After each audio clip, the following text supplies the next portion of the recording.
Hi, everybody. Welcome to Friends Talk Money.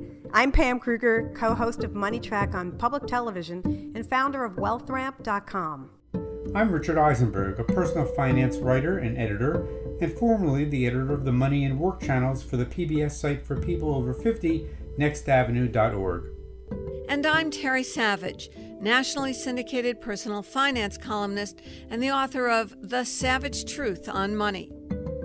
We're three friends who like to talk money and all the issues that come with it. On this podcast, we're trying to help you understand your personal finances to get you and your retirement on the right path for true financial peace of mind. Well, hi, everybody.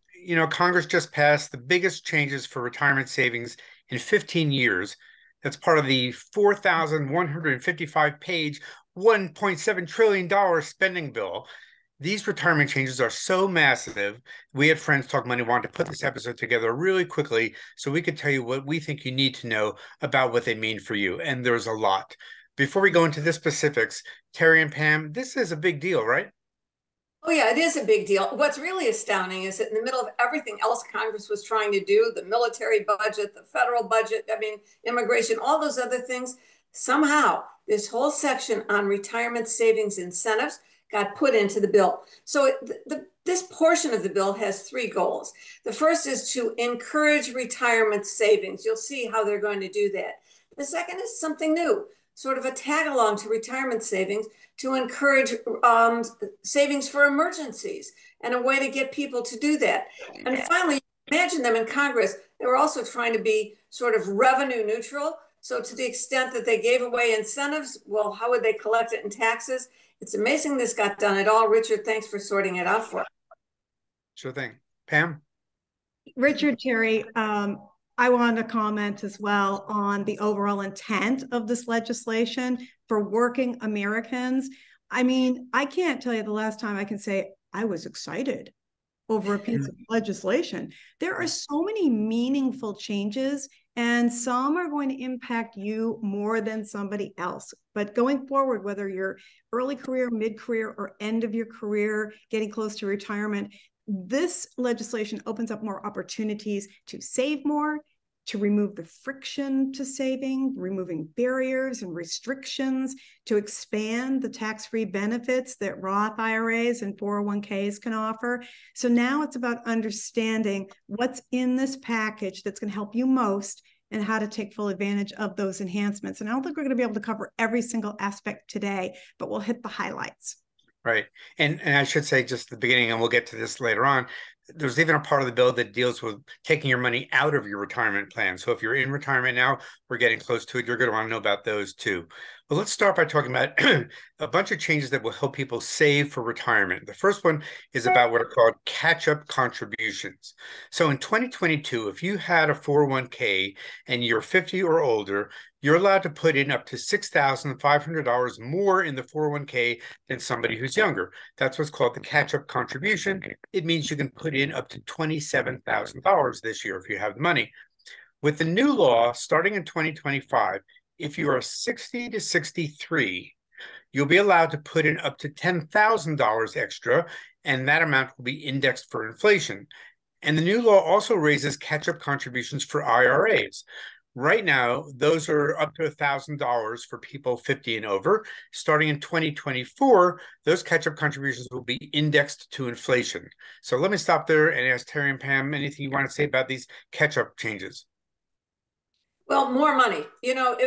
Part of it is we have to educate people that they can and should be savings, because a lot of people don't take advantage of this now. But I think we're all learning time is money. And so to the extent that you're at the stage in your career at this point in your 60s, where probably your mortgage might be close to being paid off, your kids are out of college, your daughters are married off, you might have more money to spend or more money to stash away in your retirement plan. So good age bracket for this to happen. Yeah, again, thumbs up on the increased contribution limits that are also indexed to inflation, because we're living in a time now where inflation is part of our daily conversation. So just real smart, forward looking, and very helpful to people to be able to know that the catch up provisions are actually going to be able to help you keep up. Great. So moving on, the new law will also make it easier for some part-time workers to save for retirement and 401k plans. And I would say they're really talking about sort of gig workers, people who are working for the same place a lot, but they're just not on staff. So right now, if you work part-time, you can only contribute to your employer's 401k if you work there 3 years or 500 hours a year or more, or after 1 year, if you work there 1,000 hours, which is about 4 months. With the new law starting in 2025, part-time workers can participate in 401ks after working there only 2 years, not 3. And the law will also help ensure that people who can save for retirement in 401k plans actually do so through what's called auto enrollment. So let me tell you what that means. So for employers with more than 10 workers, new 401k plans starting in 2025 or later are going to be required to have employers automatically enroll employees and have them set aside 3 to 10% of their paychecks a year. It would increase those contributions 1 percentage point a year. Now, employees who don't want to save in those plans, they can choose not to. So nobody's going to be forced into it. But the whole idea is to basically try to get people to do this kind of saving and not have to think about it. A lot of people have that ability and they just never get around to it. This way, they won't have to think about doing that. Thoughts? Yeah, I'm a huge fan personally of the opt-out and the automatic. I mean, anything that is especially going to help people who are younger, start to be able to build wealth and make it a lot easier for them to have access to these plans. I just see absolutely no downside at all to this approach to help people build wealth by making it more automatic and more of an opt-out. Yeah, the basic principle of this is if you don't see it, you won't spend it. And so young people always say, well, I can't afford to put that away. Yeah, but taxes are taken out and all kinds of things are taken out. This will be taken out too. And this is something you'll see in retirement. I personally believe that this is really going to actually help in a really meaningful way when we look back on it and we measure this. And I say this because employers really want to help people get beyond living paycheck to paycheck. And there's, I know we're going to talk about the savings accounts and so forth as well. These are all just really smart ways to help people get a leg up, give them a jump start, and just make it a lot more accessible to save. Yeah, and I think this is also going to be helpful for middle-aged and older workers too, particularly ones who are just changing jobs. A lot of people in their 40s, 50s, and 60s wish that they'd save more for retirement. They haven't done it. Well, here's a way that they won't have to think about it, and they'll start doing it if they haven't done it before. So now I'm going to switch gears a little bit and talk about something else in the bill, and it's about small businesses and small business employees. About half of small businesses do not offer retirement plans, but the new law is going to encourage them to do it. It's going to offer them 100% tax credit up to $5,000 for the cost of starting a plan and up to $1,000 per employee to match contributions to the plan. So I'm hoping, and Congress is hoping, that some small business owners who aren't offering these plans yet will start doing it, and that more people who work for small businesses will have the ability to save for retirement through a 401k kind of plan. So I'm going to move on to the next topic because we've got a lot to cover. And this is about something called the Savers Match. So the new law is going to encourage low and middle income people to save for retirement through what's called the Savers Match. Now, today, under current law, there's what's called the Savers Tax Credit. And if you earn less than $34,000 and you're single, or less than $68,000 if you're married and you're filing jointly, if you qualify, you can get a tax credit now of up to $1,000 or $2,000 for married couples to save for retirement in an IRA or an employer's retirement plan. But the new law creates something that's a little different than that. It's called the Savers Match. It starts in 2027, so it's going to be a few years before we see it. But when it happens, the government's going to give workers with income under $35,500 or under $71,000 for couples a matching contribution that they must put into an IRA or an employer's retirement plan, and that match is going to be worth up to $1,000 per person. So it's basically the government saying, we're going to help you save for retirement. Now, unlike the current Savers Credit, eligible workers will get the Savers Match even if they don't owe a tax liability that year. And that's been one of the problems with the current system, is that some people, don't have enough money to get the tax credit, but now that's not going to be an issue. Okay, I'm Let's going to make move it on. clear. Keep going. Yeah. Let's make it clear now. This is not the employer's credit. Oh gosh, you're going to have to go work with a financial organization. You might have some costs of setting up a plan. We'll give you a credit on your business taxes of up to $5,000 to set it up. That was the employer's credit, and we'll give you a credit if you, the boss, match the contributions. This is saying to people, put the money in there. And if your incomes are below 35,500 or 71,000 on a joint return, we, the government, are going to literally match it to you. It has to go, they haven't worked out how, but it doesn't start till 2027. But literally money will go into your IRA or your company retirement plan. A very interesting step forward, or backward, some would say, about creating retirement security. Yeah. So the new law is also going to help people deal with financial emergencies in two different ways. The first way is it's going to let employers automatically enroll workers into emergency savings accounts that are linked to their 401ks. So workers will be able to set aside up to 3% of their salary in these rainy day savings accounts with after-tax dollars up to $2,500. The withdrawals from these accounts would be tax-free, and there would not be that standard 10% early withdrawal penalty for withdrawals before age 59 and a half.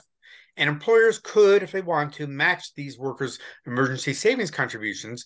The money would end up going into the retirement savings plans from the employers. So let me stop there. And I think this is a great idea because so many people are not saving for emergencies and they're tapping their retirement plans, which they shouldn't do because they need to get the money somewhere. Well, now they have a way to do it. I think this is absolutely huge because there's so many benefits for people who are making good incomes and they're already saving, and then they want to tax optimize and tax plan.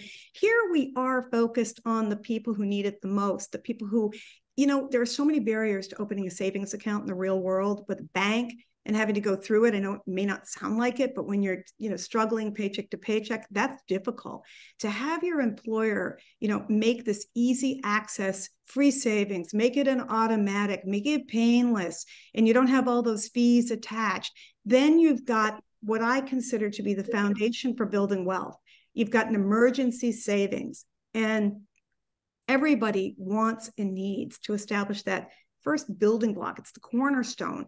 So I just think that employers are going to jump all over this. And even if it's a really small amount that gets diverted into the savings and then it goes to the 401k, I think this is going to help those working Americans who have never participated in their retirement plan at work to feel motivated that they actually can. They have access, and then they have this great way of getting them to that point where they can contribute. So I applaud this. I think it's great. Yeah, and I think it's good for the employers too, because they won't need to worry as much about their employees not showing up or being distracted because they've got an emergency that they don't know if they're going to be able to pay for it. Now there'll be some money where the employees can take care of those things.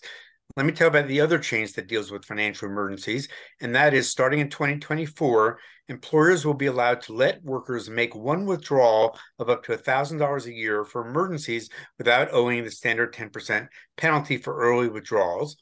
And speaking of withdrawals, we have to talk about the big changes concerning what are known as required minimum distributions from retirement plans, or RMDs. I know it's one of Terry's favorite subjects. So Terry, before we talk about how that law is changing RMDs, why don't you first tell us what an RMD is and who needs to worry about them, and then we'll talk about what's changing.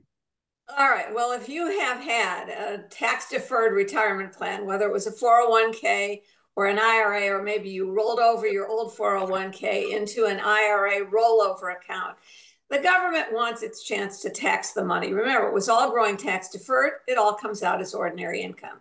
So forever and ever until 2019, you were required to start withdrawing on a regular schedule that was created by the government based on your age and the amount of money you had in your plan. You were required to take a minimum withdrawal, an RMD, every year. It used to be, again, at age 70 and a half. Now in 2019, they raised that to 72 at the end of the year in 2019. I know, because my book came out, we had to scramble to change that line in the book. 72, first of all, many people who listen to this podcast will need to withdraw from their IRA earlier. We understand that. But there are others who would like to keep it growing and building tax deferred. They actually have outside savings, outside their retirement plans. They've waited maybe till 70 to take Social Security. They have a bigger check, and they just as soon postpone taking those withdrawals. Well, guess what? Under this bill, well, I'll let Richard tell you. Well, all right, thanks. Yeah, the new law is going to push that age back for RMDs to age 73 starting next year. And then in 2033, 10 years from now, it'll be age 75. And I think basically the thinking behind this is that people in general are living longer. And so if we can help them, if the government can help them to keep saving for those longer lives, they'll be happy. And a lot of people, didn't like being forced into taking money out when they didn't want to. Now they won't have to. You certainly can if you want to, but you won't be required to as much. Pam, any thoughts about this? Yeah, wait, just let me make 2 quick points. I want to preempt some questions. First of all, you'll say you were 72 this year, 2022, and you started RMDs this year, or last year, let's say. If you've already started taking RMDs and you're younger, you're not 73 yet, you still have to keep taking them.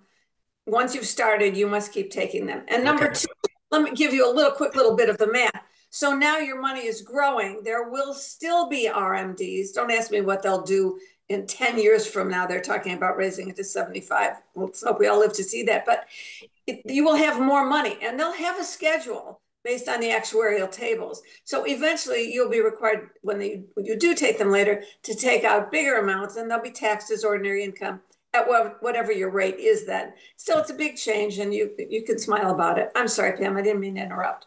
No, that's a really good point. It's super important.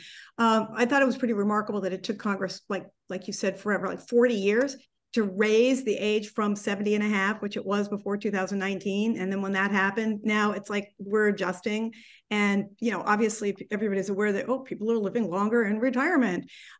So having that option and having that choice to be able to postpone withdrawals is truly like the best of all tax planning worlds you can be in. But remember, tax planning is the key, right? Because just because you have the option to wait, I really feel like you need to sit down and do your own math and figure out, I love the fact that I have this choice and now I have flexibility. Perhaps this gives me more time to do a Roth conversion, if that's something I've been thinking about. Perhaps it's better for me, but maybe it's not better for me. I'm going to have a bigger tax bill in 2 years from now. So it's never cookie cutter. It's never one size fits all. Pam, you got to explain what a Roth conversion is, just because not everybody might know.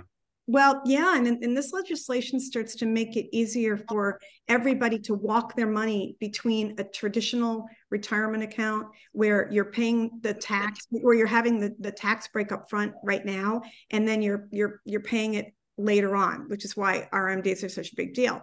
And with a Roth, you're converting your money at that point into an account that allows you to pay the tax now, and then you don't pay the tax later. You're totally tax-free at the end, and then therefore no RMDs. So again, it comes down to which flavor IRA works best for you. Personally, I love tax diversification for tax planning, which means I've got a little over here, I've got some in traditional and some in Roth, and both. But your particular personal combination of what works well for you, you can know the rules, you can have the guidelines, but you really have to take it apart and say, let me look at my own particular spending and where I am with my taxes and really figure out, is that going to be the best choice for me? But this legislation starts to open the door so that Roths and traditional IRAs, money can pass a little bit easier between the two, and they start to be more flexible, which is okay. One quick addendum. We've covered this in other podcasts, but every time someone talks Roth conversion, I say this: converting from a traditional IRA now at an earlier age, and then paying the taxes.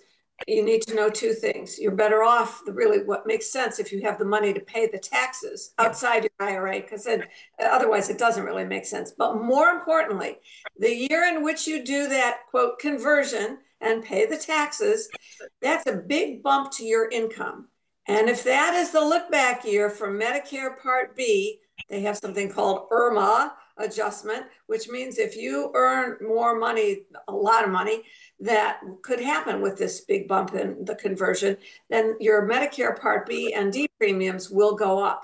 So Pam, you're so right. Before you start jumping at, I can make these changes, you have to look at a lot of things. You know, I think of it like a sweater. It's like if I pull the piece of yarn over here, I do something over here. So that's why it's like it's really good to know all this. And you're not going to be able to absorb every detail of this. But the point is to know that things are changing in a direction that allows for more choice. And with choice, you have to analyze. You have to evaluate. Right. Well, speaking about a big ball of yarn, there's a lot more in this bill we're not going to be able to get to right now. But there are a couple of things I want to mention that we haven't gotten to yet that are tucked away in this new law. I haven't seen them getting any coverage anyplace else, so our audience is going to be maybe among the first to know about them. But these are some of the things that are actually going to help people become smarter about their retirement savings. So starting in 2024 and 2025, this law is going to require employers to do a better job explaining things like the fees in their 401k plans, which a lot of people don't understand, and they're very high. And that's a big change that's going to be helpful for people who can finally start to understand what these fees are all about and maybe where they should be putting their money, partly because of those fees. The law is also going to require employers explain better the rules for rolling over your 401k money into another retirement plan. It's another very confusing area. Some people feel like they're being pressured into making a choice. They're not really sure what they're doing. This is going to help them avoid making a bad choice.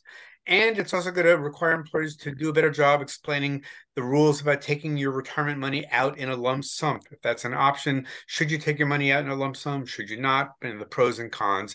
And then maybe one of my favorite parts is the government's going to be creating what's being called a lost and found database so that people or their families can track down missing pension plan money, 401k plan money that they're owed, but they didn't know about. So a lot of people somehow lose track of these things, or they pass away and their families don't even know about it.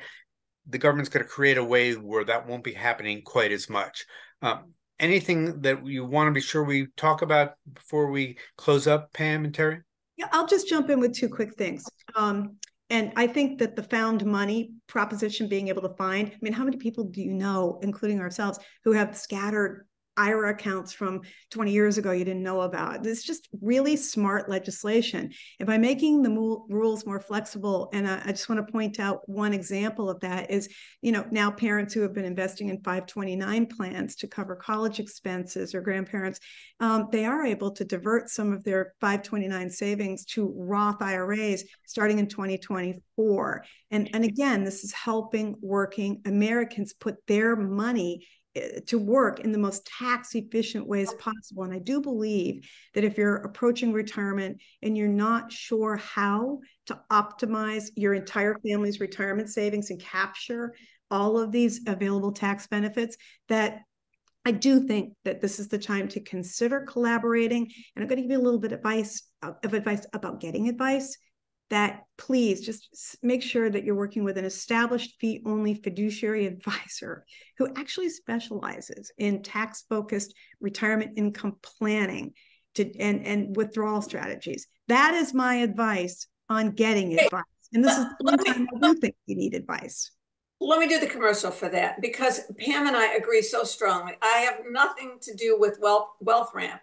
wealthramp.com. There's a link at terrysavage.com that explains. I don't get anything out of this, but so many people come to my Ask Terry blog with questions, and I know they've been getting bad advice, no advice, advice from someone who's trying to sell them something. They're confused.